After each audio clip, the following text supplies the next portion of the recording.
আসসালামু আলাইকুম। চলে এসলাম আজকে ছোট্ট একটি রেসিপি নিয়ে। তো পটল ভাজা আর মাছের ডিমের পিওজি বানিয়ে দেখাবো আপনাদেরকে। তো যেহেতু রুই মাছের ডিমগুলো আমরা সাধারণত একটু আলু দিয়ে চিকন চিকন করে কেটে মাছের ডিমগুলোকে ভাজির মতন করে খেয়ে থাকি।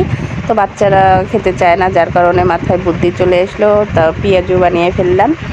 তো তার সাথে সাথে পটল ভাজা, আমার মেয়ের খুব পছন্দের একটি খাবার পটল ভাজা।